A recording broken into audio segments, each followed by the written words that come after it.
Hi, this video is about the first activity of PC unit and introduction to pressure.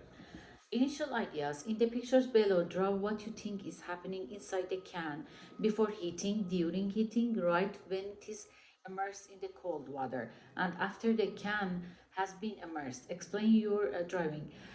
This is your initial model for the hot air can experiment and the cold water experiment. This is with hot air. That is our can with only air at the room temperature, no changes in it.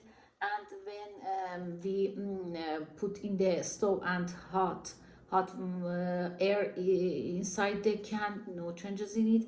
But when this hot can put in the cold water, this is crushed, and this is the can's appearance after immersions in the cold water. Cold water, yes.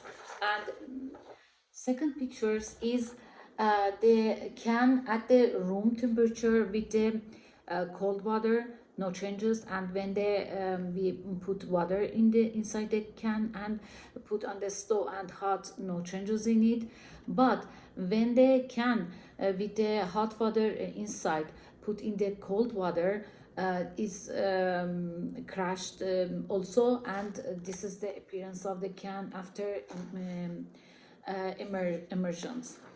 And based on your model, discuss how you think the results would have been different had you immersed the can in water at the room temperature. What about if you had immersed in hot water? When they can with water inside or air inside, that is the hot, we put in the both of them, we put in the cold water because of the unbalanced situation, that the hot is inside and the cold is outside. The pressure cause it the can is crushed.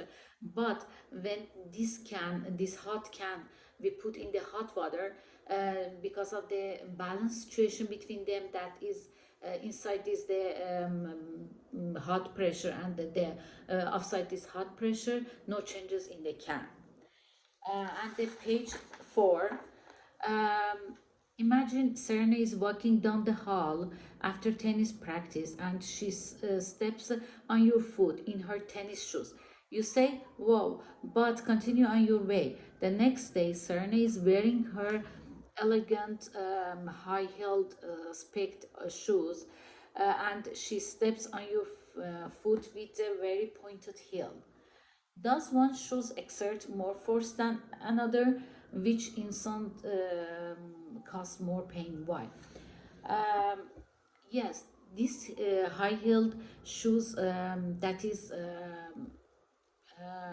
transferred the force on a all of the force of the shoes in a small area. The pain is more on the foot, but the tennis shoes is the cause the force in a big area.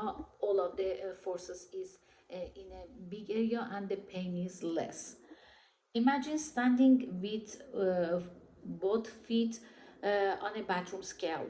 What do you think happens to the scale reading when you lift one leg and balance with the remaining foot on the scale? Why? When we stand on two both on the scale, yes, it's shows the exact number, and this is the in the constant situation. But when we stand with one feet and other is in unbalance, then we didn't see the exact number until we come in the balance situation and stand in two